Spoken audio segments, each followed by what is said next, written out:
Hi everyone, welcome back to my YouTube channel. I don't exactly know how long this video will be. This might actually be one of my more controversial YouTube videos, but it's a video I've been kind of putting off for a little bit now because it deals in subject matter that is a little sensitive because it involves a very constructive and objective viewpoint in terms of where the studio system, and not just the studio system, but filmmakers in general are going in terms of how they want to preserve their films. And that's definitely subject matter you have to kind of tread on very lightly in terms of where you feel the approach needs to go in terms of things like that. There's also a matter of timing. I was putting off this video just because I haven't had time to film it, but today the time has come for me to finally be direct and say what I have to say about a particular Blu-ray release that came out within the last few months. And the release in question is, of course, none other than the 4K UHD Blu-ray of James Cameron's The Terminator, which came out this past November. Now, part of the reason I've been sort of treading lightly on the idea of doing this video is because James Cameron, bless him, has been somewhat controversial in the past year or so in terms of his ideas and plans in terms of how he wants to make his movies and how he wants to preserve his older movies. You know, he's been definitely embracing newer tools and technology to not only benefit him in the making of movies that he's yet to make, but also in terms of how he wants to go back and revisit his older titles as well. And The Terminator is no exception. When this release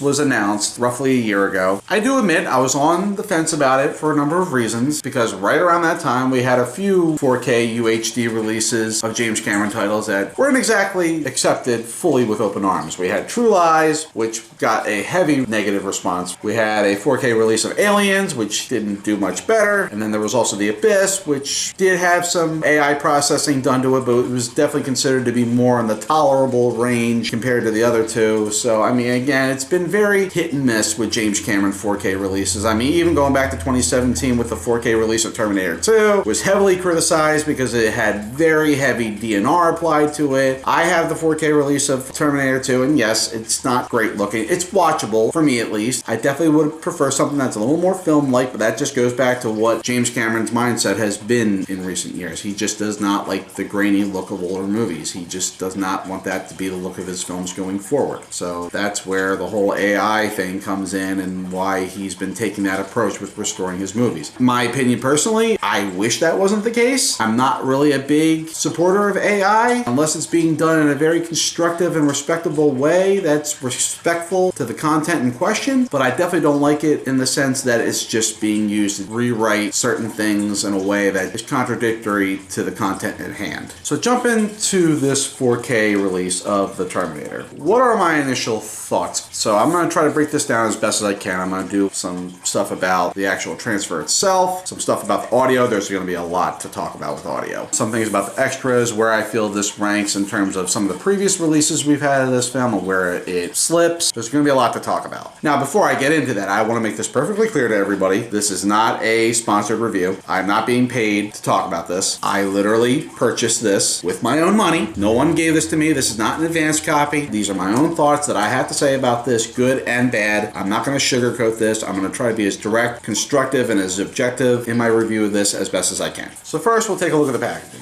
As you can see, we have this new artwork. I went for the standard release just because I do like this artwork a little bit better than the Steelbook, which has the endoskeleton head, which, I mean, looks cool, but it doesn't have the feel of the Terminator to me. This, it's not great either. At least it has a little bit more feel of like the original poster. I would have loved for them to use the original poster, but again, this is a Warner Brothers release. They unfortunately have been going very heavy on doing these newer mock-up covers. Some of them are good, some of them are very not good, but whatever. This is a more acceptable image in my opinion, but as you can see, it's a 4K UHD release with a digital code. I don't personally use digital codes. I bought the disc. I mean, that's going to be my way of watching the movie anyway. So, you know, take a look at the back, and then we have all our specs right here. More or less the same, the case itself, you know.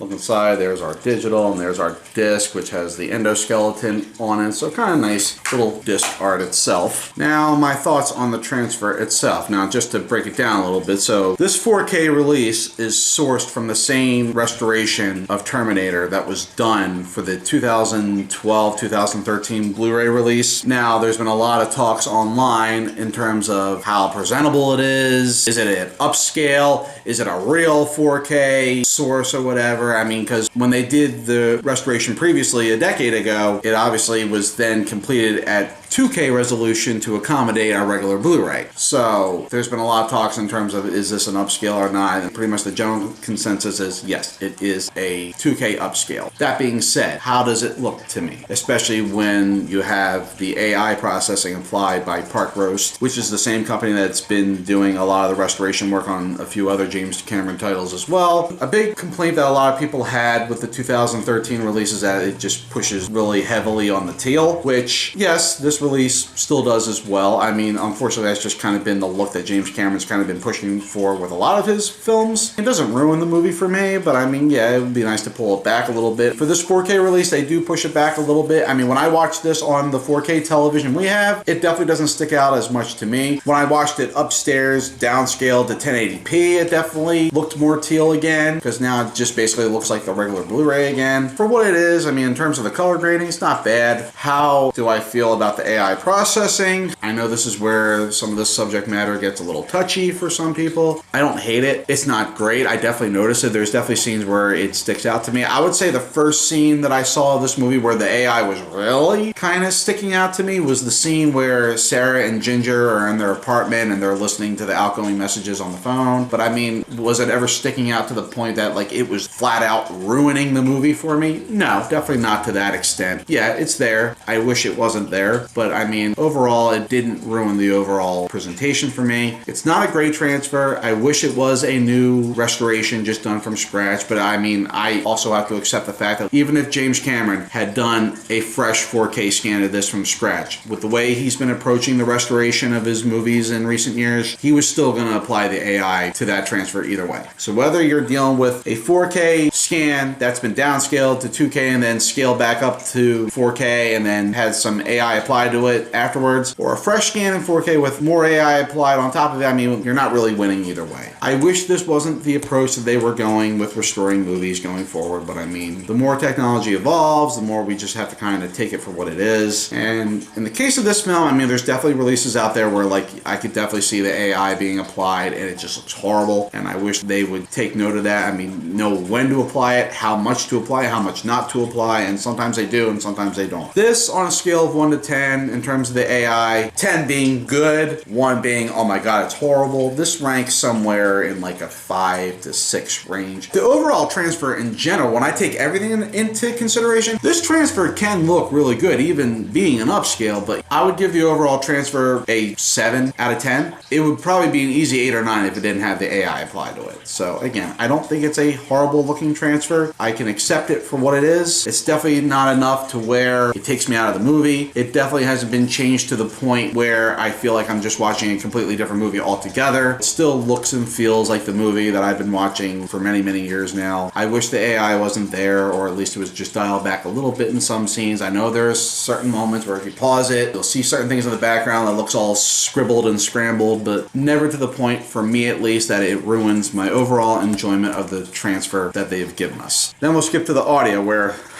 we have a lot to talk about with audio. Now, for those of you who don't know, when Terminator first came out in theaters, the audio mix was in mono for budget reasons. What is mono? Mono is short for monaural. Monaural audio basically means it's just one channel of sound, or basically just 2 channels duplicating the same information. I mean, it's just, not uncommon for the time. All those old black and white movies you watch, most of them are in mono. All those Universal Monster movies I love are in mono. Stereo sound as we know it didn't really start coming around till sometime around the 50s, but even then, like, it wasn't until probably the late 80s that mono sound was finally on its out and stereo came in. It's no different than like comparing color film to black and white. Look at Wizard of Oz. That film came out in the late 30s and it's in gorgeous color, and you would think, why wasn't every film like that going forward looking like that? Budget. It was just cheaper to produce things in black and white for several more years than it was to produce it in color. Same with sound. For several years, it was much more expensive to produce films with stereo audio mixes than if it was just done in mono. And Terminator was no exception. You gotta keep in mind, Terminator was a very low-budget action movie made by a virtually unknown director. James Cameron, who made this film, was not the same James Cameron we know today. He was not the rich billionaire entrepreneur director that we know today who's making all the Avatar movies. It's kind of similar to like when you compare compare like Steven Spielberg when he made Jaws. I mean, he wasn't like a big in-demand director at that time. He had some things to his credit, but he was not like in demand. He was not a household name yet. Same thing with James Cameron when he made Terminator. This is really James Cameron's first real movie. I mean, he had a little bit to his credit, but not enough that like people knew who he was. And you gotta keep in mind, this is being made by a small independent studio that had very little faith in the film. You know, it's being made by this virtually unknown director, starring this big muscular guy from Austria with a long last name that nobody can pronounce. I mean, they did not think that they hit a gold mine with this movie. And keep in mind, even Arnold, yes, he had just done Conan the Barbarian, and that started to open some doors for him, but you know, he wasn't this in-demand big movie star. I mean, keep in mind, he was a former bodybuilder, you know, very big muscular guy with this very thick accent, this very long name that's very hard to pronounce and spell. He did not have the image of like a movie star. Like if you think a movie star at that time, you were thinking Burt Reynolds, Harrison Ford, you know, people like that. Arnold didn't look like that. It was still at a time where the studios just didn't really know what to do with Arnold yet. So it's not like when this movie was being made, the studio thought, oh, we are going to strike it big with this. This is going to be a $1 million selling movie. So when it came time to do the sound mix for this movie, it was going to cost an additional $40,000 to mix this in stereo. And the studio wasn't paying that money. So they had to mix the movie in mono. And that's why, like, when you watch the movie with the original mono track, you hear a lot of recycled sound effects that you've heard in several movies from that time. Like, for instance, you hear the classic 44 Magnum handgun sound from the Dirty Harry movies. Or when you see the police station shootout, you hear those classic Western-style ricochets going off. They had to pretty much rely heavily on library effects. Not that that's a bad thing, but yeah, you could definitely see that it's not a very organic mix. It's not like Star Wars, where like Star Wars was kind of low budget, but they were able to spend some extra money to really beef up the sound mix. They didn't have such luck with the Terminator. It still sounds good. I still like it for what it is, but I could definitely see some of its drawbacks as well. And that was more or less the way the movie was for the better part of almost 20 years, but then look at the success of Terminator 2, which came out in 91. I mean, that was a much bigger budgeted movie, much more advancement in visual effects. I mean, it was a much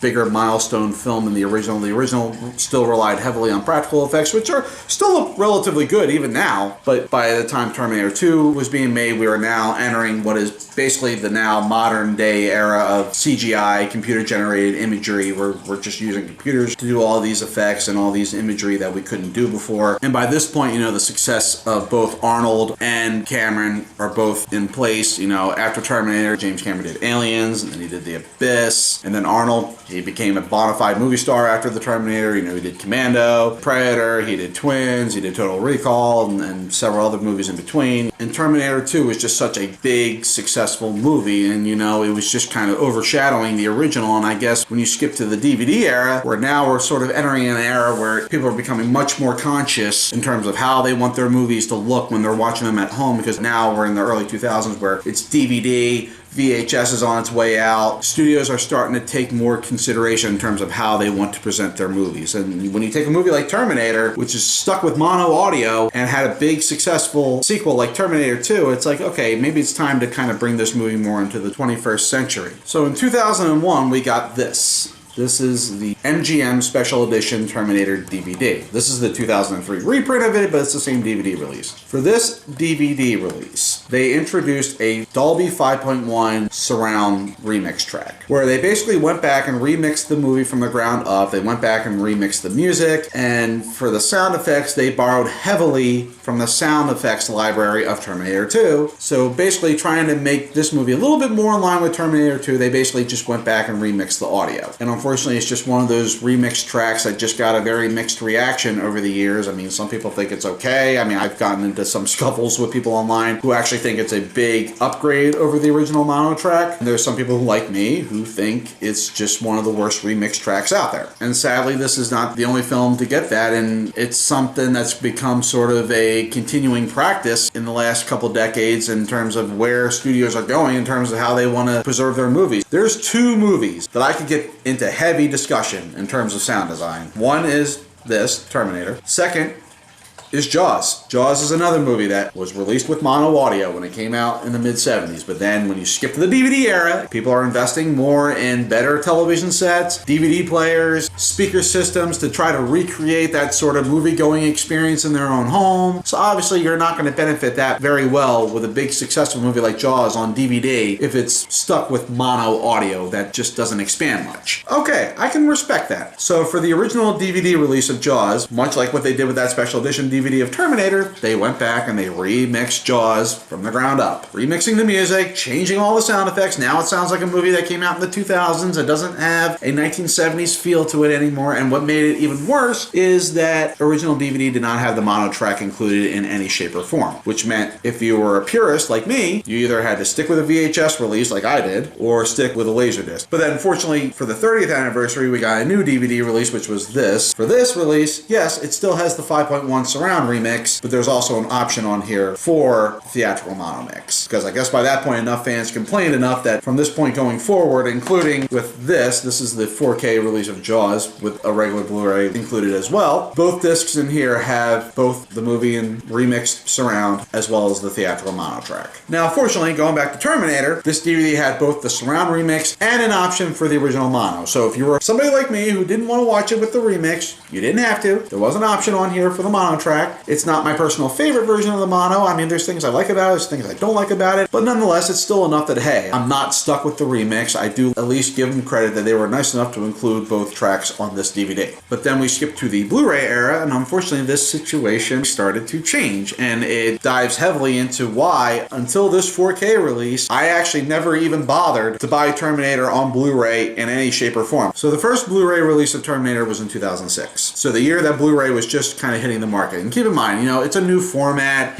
still trying to prove why it's a better format over DVD. DVD was still at its peak at that time. So it has a lot to live up to. And of course, a lot of those early Blu-ray releases are basically just recycling existing DVD releases, or rather DVD transfers, I should say. And unfortunately, Terminator was no exception. When this first came out on Blu-ray, it reused literally the same transfer that was on this DVD. But here's the other thing you gotta kind of keep in mind. This may have come from an HD source, but it's being mastered and completed to accommodate a DVD. When you're taking that existing HD version, yes, it might be technically better quality than the DVD, but when it still shows its flaws that might be passable on a DVD, they might stick out a bit more if you're just simply throwing it onto a Blu-ray. So that original Blu-ray release of Terminator was a very lackluster release, and unfortunately it didn't include the bulk of the extras that's on this DVD. This DVD had a lot of extras, but a big reason why I personally had no interest in it, even when I started upgrading to Blu-ray, that original Blu-ray release only had the 5.1 remix. No option of any kind for the mono track. That was enough that I had no interest in it. Then we skip to 2012, 2013. We get a new remaster of Terminator on Blu-ray, which for a lot of people was definitely an upgrade, at least in terms of the transfer itself. Again, a major reason I had no interest in it was, again, still featured less extras than this DVD does, and again, no option for the mono track. Now, why were they not including the mono on any of these Blu-ray releases? I mean, that's up for discussion. Some people think it was James Cameron's decision. Some people are just saying it was just simply MGM, just being lazy. The reason why I don't fully think it was James Cameron was if it was his decision, then I don't see why they would have included it on this DVD. But for whatever reason, they continuously just only wanted to include the film with the 5.1 track and no option of any kind for the film's theatrical mono mix. Which then brings us back to the 4K release. So the two tracks that I would like to talk about a little bit is the Dolby Atmos 7.1 surround track, which is more or less the same remix that was created for this original DVD. It's just now been expanded to 7 channels. And I mean, listen, I can't say too much on it because it's just not my go-to track. For me, it's still the same remix. I didn't like the remix for this DVD, and I'm not going to like it just because you expanded it even further. I mean, expanding it is not what's going to make it better for me. And that's why it's frustrating, when people talk about things like this. I've gotten into fights with people who are like, I don't get why people are so obsessed with a mono track when you can listen to it in full-blown surround sound. Why wouldn't you want that? That's not the issue. It's not a matter of mono versus surround. That's never been the problem. The problem is the remix they made for this DVD was done trying to make it sound more like Terminator 2. They changed all the sound effects. It just does not have the sound or feel of the original movie. But then that brings us over to the DTS 2.0 track. For this 4K release, we finally have an option again for the film's theatrical mono mix, which was a bit surprising. I mean, I'm not gonna lie. When this release was announced, two things I was on the fence about. First, the transfer, which I talked about. Second was the audio. If they do not include the mono track again, I'm not buying it. Even when it was eventually announced that there was going to be a mono track on there, now that raises even more questions. First of all, it's not a down mix, is it? What's a down mix, might you ask? A down mix is basically where you're taking the surround remix and you're folding it down to mono. I don't want that. And unfortunately, that's been an issue that's been plaguing a lot of Blu-ray releases in the last few years. But even when it was confirmed, yes, it is going to have the theatrical mono mix. Okay, now my other question is, are they literally just going to take the mono track from this DVD in all its compressed glory and just repurpose it for the 4K? But no, the mono track they have included on this 4K release is a new version of the mono. So overall, what do I actually think about the mono track that's on here? I'm okay with it. I know it's not great. I'm not saying it's my favorite version of the mono. Do I like it better than the mono that's on this DVD? Some of it yes, some of it no. I thought the sound effects on the mono on this DVD was a little flat sounding. I do like that they do sound a little more beefed up again on this. A lot of people have been complaining that the mono on here sounds a bit filtered, which yes, at times it does. If you've been watching some of the YouTube videos that have been popping up here where they use the mono from this, don't use that as your final assessment on the mono. I mean, some of those videos just sound very dull and flat due to YouTube compression, but I'm okay with it. I'm not saying it's perfect. Some of the sound effects have been timed differently in some scenes. I mean, it's not the mono track I would like it to be, but then again, the mono track on this 4K of Jaws is not the mono track I would like it to be, but it's still enough that I'll take it over the Atmos track. Same with Terminator. Is it enough that I'll easily take it over the Atmos track? Without a doubt. At least it feels like classic Terminator again. Considering that this is literally the first new release we have gotten of this film since this to actually include the mono in some shape or form, I'll take it for what it is. Now to just kind of talk about the extras a little bit, and unfortunately, much like the other Blu-ray releases of the Terminator, we only get a small selection of extras. Creating the Terminator visual effects and music, the Terminator Close to the Real Thing, Unstoppable Force, Legacy of the Terminator, and the 7 deleted scenes. The only extras on here that I'm really familiar with are the deleted scenes. Some of the other extras on here I've actually never seen before, since I'm pretty sure they were produced after the DVD. So it's nice to kind of see those for the first time. I mean, I know they're not new to this release. Again, I don't have any of the other Blu-ray releases of this film, so it's new to me. But unfortunately, there's still a good selection of extras from this DVD that are not on here, including the Other Voices documentary, Terminator retrospective documentary, which apparently was on the other Blu-ray releases. For whatever reason, they dropped it for the 4K. Storyboards, trailers, TV spots, none of that is on here. And I'm pretty sure most, if not all, that is not on the regular Blu-rays as well. So unfortunately, if you're a bonus features person, you're definitely going to want to hold on to the special edition Terminator DVD. Make sure it's the DVD that says special edition. This was a double-sided DVD. The first side had the movie, the other side had extras. Most of the reprint releases of this movie dropped the side with the extras, basically just reducing it down to the movie. So again, if you want the DVD with the extras, it's the one that says special edition. So I guess I'll kind of start wrapping it here. I know this was a bit of a lengthy video. Is it a knockout release? No. Is this the definitive release of the film I would like it to be? No. Do I feel it was a waste of my money? No. The transfer, I would give roughly a 7. It would be a little higher if it didn't have the AI processing. Audio, I mean, I'm only going to really rank the mono track. Yeah, about the same, 6, 7. I know people are complaining that it sounds filtered and there's other better versions of it, but I'll take it for what it is. And then extras is about a 5, maybe even a 4, because there was so many better extras on this old DVD, and it's just sad that for whatever reason they don't want to port it over. The overall release in general, like a 5 or a 6. It's not a knockout release. It's not the worst release I've ever bought. I would like to get something more definitive down the line, but I don't know if that's ever going to happen. I mean, I know supposedly there was like an independent label that was going to handle this movie a few years ago, but again, because they